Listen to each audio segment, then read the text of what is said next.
Hi everybody. In this video we're going to share some of my thoughts on saddling a horse.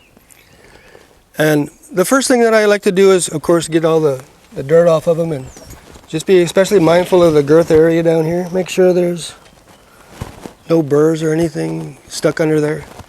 And I like to also give my horse a once over, just make sure there's no blemishes or bumps or anything. And then before I put the saddle pad out, I want to make sure that it's clean also. And I like to check back here in the back. I use these neoprene pads, and sometimes the sweat and the dirt will work to the back and it will form kind of a hard ridge. So I just make sure to check that.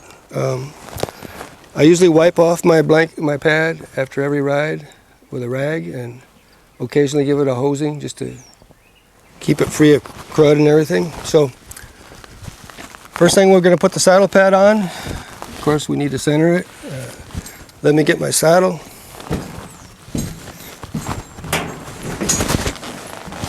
And one of my pet peeves is when people just throw a saddle up and the heavy stirrup whacks the horse in the ribs on the other side. So there's different ways you can saddle one.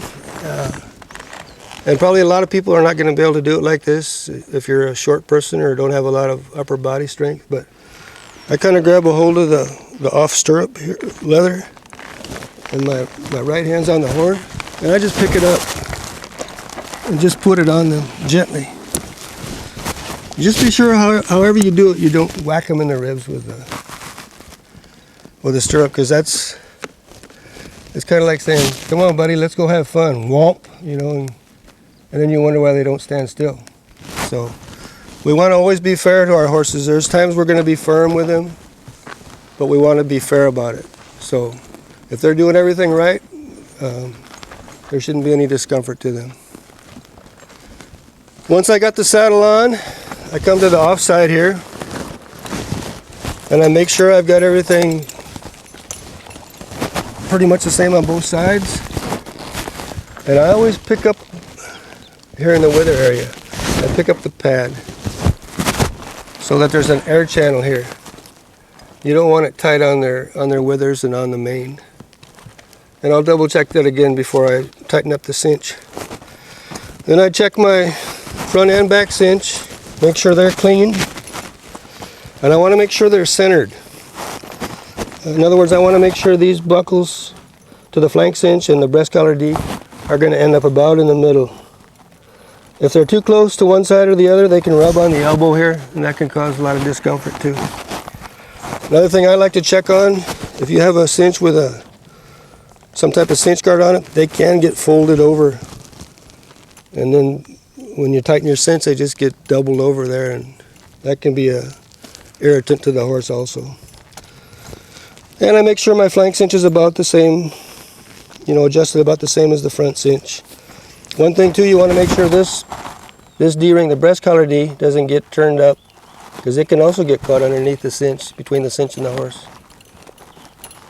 So we'll go ahead and go back to the other side. Everything looks good on this side. I got my saddle lined up good with my pad. I got about an inch in front, a little bit more than an inch behind. So I'm going to come back on this side. Everything looks good. This is another area where sometimes the horse gets whacked in the ribs. I don't know if you can see on this particular saddle, my D-ring, my rigging is ahead of my fender. So it's no problem, but on a lot of saddles, the rigging is going to be back under the fender, like this. So you're going to have to get the fender out of the way. And you can put it up here, or over your horn. But again, depending on how supple the leather is and how long the fender is, it might want to flop down and whack them again, or whack you on the head too. All right, so once I start cinching, I always cinch the front cinch first. That's the #1 rule. If you ride with a breast collar, that's going to get cinched later. If you have a flank cinch, that's going to get cinched later. This is always the first thing you cinch and the last thing you uncinch. The reason being, if I were to pull this cinch up first and something spooked my horse, my saddle's going to go off underneath his belly, and he's probably going to kick it to pieces, and he's going to have a traumatic experience. So that's why we always cinch the front first and uncinch it last. And I'm just going to cinch enough just to hold the saddle on in place right now. And it's a good idea too, especially on a cold, if you want to go ahead and buckle it. What we're going to do is we're going to gradually take this up during our saddling, bridling process. We don't want to just hock it in them all at once. It's a little bit stressful to the horse sometimes. So if we just kind of gradually tighten it, it's a lot better. And the flank cinch, there's different schools of thought. I like to have just a little bit of room between the flank cinch and the belly. If you're going to be roping or something, you need to cinch it up tight. Or if you're going to be riding through a lot of brush or something.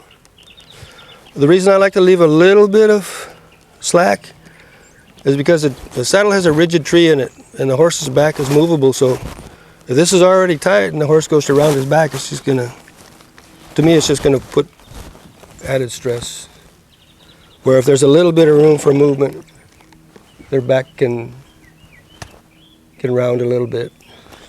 Okay, I might give it another hole or two. Now let me get my bridle and I'll show you how I go about bridling one.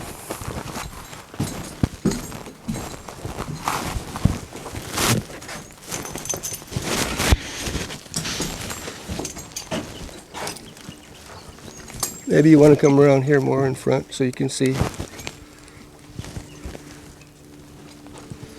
What I've got here is I've got my bridle, of course, and I have a cavesson and a romal rein. And when I ride with a romal rein, I'll usually just go ahead and put one rein over his neck. And with a green horse or a horse you don't know, it's best to undo your halter and then tie it around their neck while you go through the bridling process. But Shorty, he's been around the block, so I don't have any worries about him. You see, he's already looking for the bridle. He knows to put his head around and down. So I'm going to put the cavesson on first and make sure I got a little bit of room here enough where he can mouth the bit. Now I'm going to go ahead and put my bridle on. And you want to do this, do it gently. Let them kind of take it up and settle it in their mouth. Oh, I should mention, I always have the curb strap undone too when I do that. Then I'll just take one ear at a time. And put them in as politely as I can. Get all the hair, main hair straightened out. A lot of sensitive horses will, if this hair up here is like trapped between their headstall and their ear, they'll shake their head because it kind of tickles them. Okay, finally I'll do my curb strap. I'll buckle my curb strap. And on this, any type of a bit with a curb in it, I want to make sure and not leave this too loose. The reason being, if it's too loose, the port in the bit can tip ahead and go into the roof of the mouth. If it's fairly snug, the curb strap will stop it from tipping too far. So I like to leave, just where I can get a finger or two in there. Like I said, just room enough where he can still mouth the bit without being constricted. And I'll go ahead and hook up my romal. Might get another hole here. And we'll get the other side here.